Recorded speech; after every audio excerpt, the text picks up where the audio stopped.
the city that should not have existed. Deep in the forests of Cambodia, there is a place that seems almost impossible.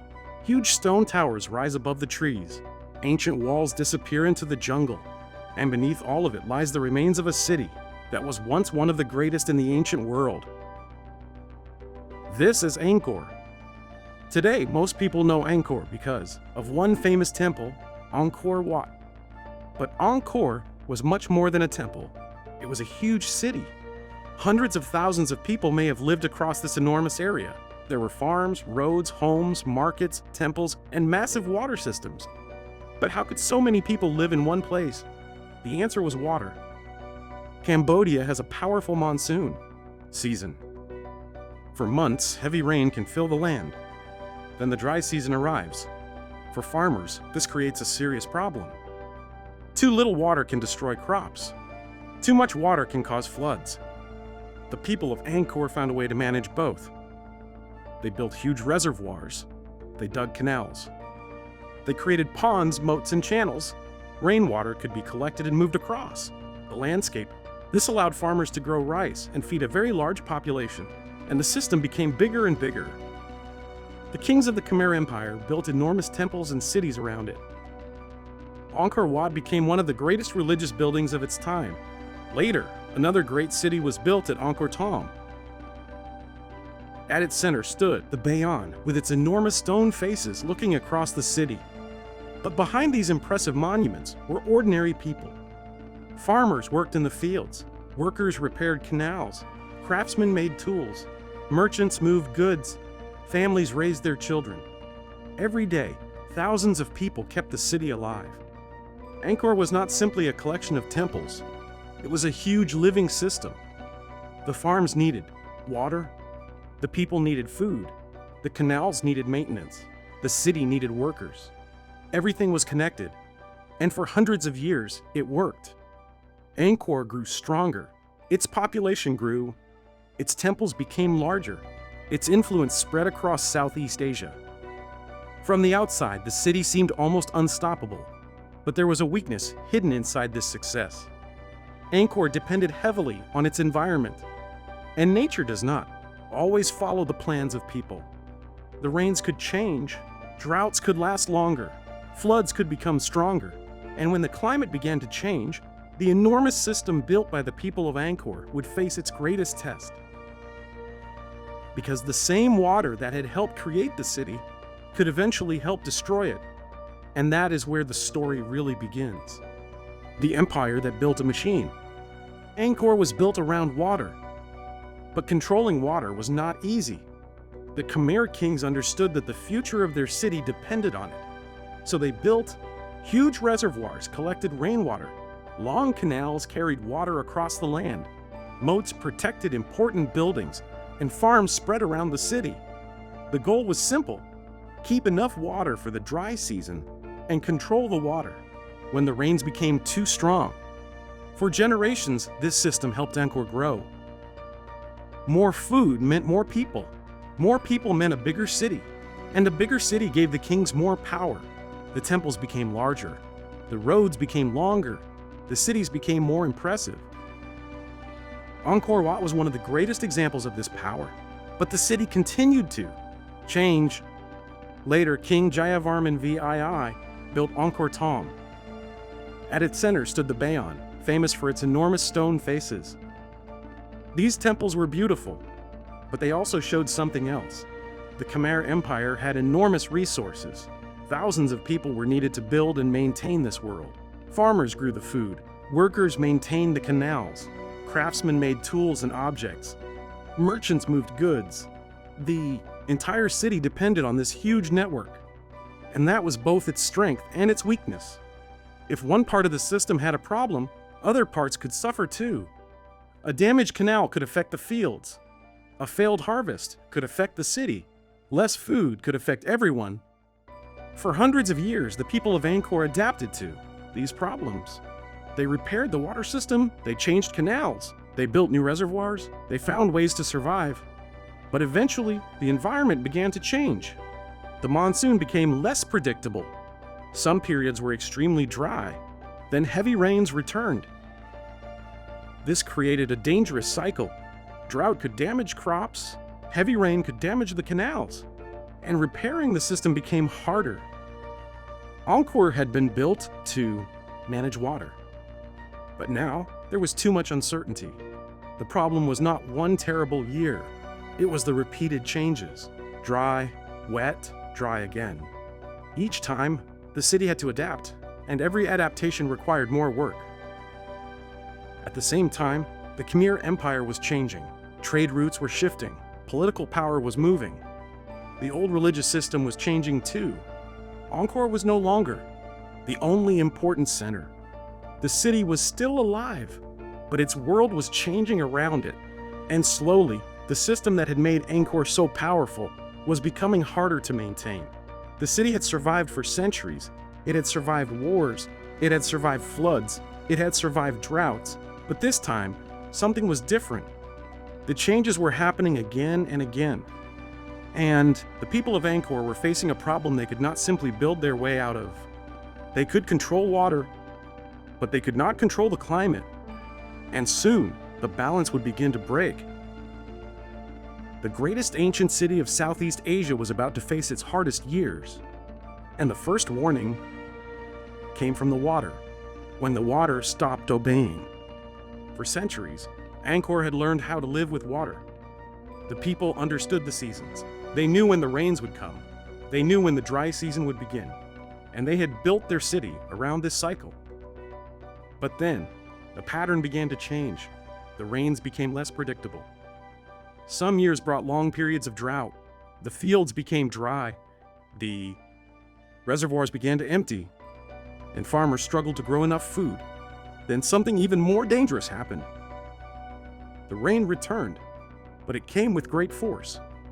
Heavy storms filled the canals and reservoirs. Water rushed through the system. Some structures were damaged. Some canals could not handle the pressure. The same system that once protected Angkor was now under stress. And this happened again. Dry years, then heavy rain, then dry years again. The problem was not one disaster. It was the constant change. Angkor's water system was enormous. That made it powerful, but it also made it difficult to repair. If one part failed, another part could be affected. A damaged canal could change the flow of water. A damaged reservoir could affect nearby farms. And a bad harvest could create problems for the entire city. The people tried to adapt. They repaired canals. They changed parts of the water system. They continued farming. They continued living in Angkor. But the pressure was growing, and the climate was not the only problem. The Khmer Empire was also changing. Trade was becoming more important in other regions. Political power was moving. The old system was slowly losing some of its importance. Angkor was still a great city, but it was no longer the only center of power. Then another problem appeared. People began moving away, not all at once, not because someone ordered them to leave, but slowly. Families moved, political leaders moved, trade moved, and the city began to lose some of the people it depended on. This is important. Angkor did not suddenly collapse.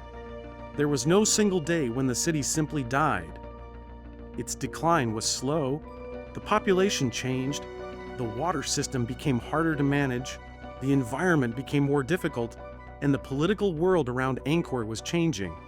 Little by little, the city became less important. The temples remained, the stone walls remained, but the life around them was changing. Eventually, the center of power moved away. Angkor was no longer the heart of the Khmer world. And once the people were gone, nature began to take back the city. Trees grew around the temples. Roots pushed through the stone. The roads became quiet. The canals became overgrown, and the great city slowly disappeared into the forest. But Angkor was not completely abandoned. Some people continued to live in the region. Some temples continued to be used. The city did not simply vanish overnight. It changed, and then it became something different. A place remembered by fewer and fewer people. A city slowly becoming a ruin. Until one day, the forest was hiding almost everything, and for centuries, the world would forget just how enormous Angkor had once been. The city that didn't die. Angkor was changing, but it was not simply destroyed. There was no final battle, no great fire, no single disaster that ended the city. Instead, people slowly began to leave. Some moved toward new centers of power. Some followed changing trade routes. Others may have simply found better places to live. The city became quieter, but Angkor did not become completely empty. People continued to live in parts of the region. Some temples continued to be used. The old city was still there, but its role had changed. This is one of the most important parts of the story. Angkor did not disappear in one moment. It faded, and that can be harder to see. A city can survive even when it is no longer the center of a kingdom. The buildings remain, the roads remain, the memories remain, but the people slowly move somewhere else. Over time, the great city became less important. The forests began to grow around the temples. Roots pushed between stones. Trees covered old roads. Waterways became difficult to see. Buildings that once stood in the center of a powerful empire became surrounded by nature. And the city became quieter. For centuries, Angkor remained in the landscape. Local people knew about the temples. They continued to visit some of them. But the world outside the region slowly forgot the true size of the ancient city. The great empire was gone. Its kings were gone. Its political power was gone. But the stones remained, and those stones were waiting. Centuries later, explorers and researchers began to take a greater interest in Angkor. They saw the temples, they saw the huge walls, they saw the mysterious ruins hidden inside the forest. But there was still a problem. The real size of Angkor was difficult to understand. Much of the ancient city had disappeared beneath trees and soil. The temples survived, but most of the ordinary homes had not. The roads were difficult to follow. The old water systems were hidden. Angkor looked like a collection of ancient monuments, but it was much more than that. Then modern archaeology began to change the story.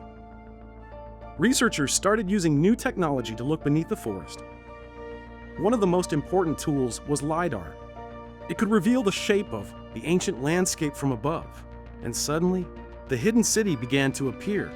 Old roads, canals, reservoirs, neighborhoods, fields, structures that had been invisible for centuries. The forest had hidden Angkor, but it had not erased it. The more researchers discovered, the clearer the picture became. Angkor had been enormous, it had been carefully planned, and it had been deeply connected to the landscape around it. The city had not simply disappeared, it had slowly changed, and then nature had covered what remained. That discovery changed the story of Angkor. This was not just a group of beautiful temples. It was a massive urban world, a city that had once been full of people, a city that had depended on an enormous system of water and agriculture, a city that had survived for centuries, and a city that eventually became quiet. But one question was still waiting. Why did the people really leave? Was climate change the main reason? Was it war? Was it trade? Was it politics? Or was it a combination of everything? We may never have one simple answer. And perhaps that is what makes Angkor so fascinating, because the city did not die in a single moment.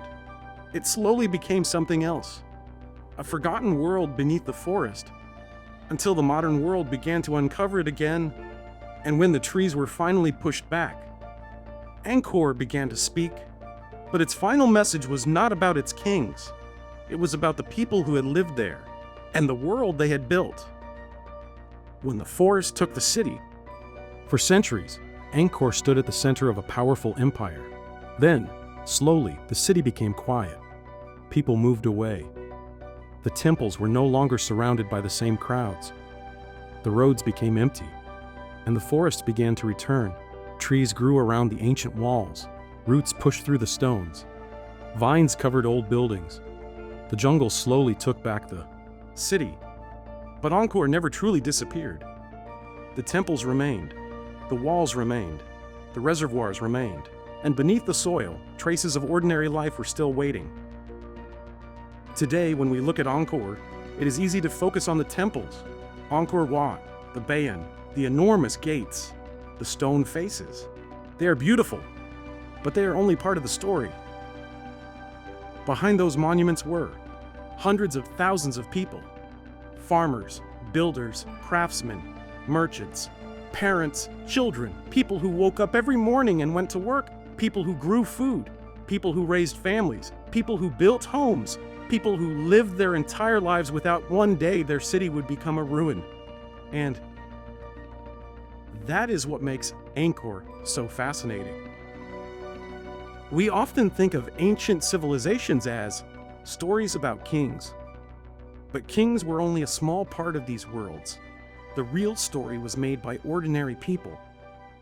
Without them, Angkor could never have existed. They built the canals, they worked the fields, they carried the stone, they repaired the roads, they kept the city alive. And when the city changed, they were the ones who moved on. Their names are mostly forgotten. Their voices are gone, but traces of their lives remain. A road, a broken tool, a piece of pottery, an old canal, a house hidden beneath the trees. Each one tells us something about the people who once lived here. And perhaps the biggest lesson of Angkor is not about how the city disappeared. It is about how fragile great civilizations can be. Angkor was powerful. It had enormous temples, a huge population, a complex water system, and a powerful empire behind it. But none of that made it permanent. The environment changed, the economy changed, politics changed, people changed, and eventually, the city changed with them. There was no single moment when Angkor stopped existing. It simply became less important. Then the forest covered what was left. For hundreds of years, the city waited. And today, we are still discovering more. Modern technology has revealed roads and neighborhoods that were hidden beneath the trees. Archaeologists continue to study the water system. Researchers continue to search for answers. And every discovery gives us a better picture of the people who once called Angkor home. But some questions may never be answered. We may never know exactly why every family left.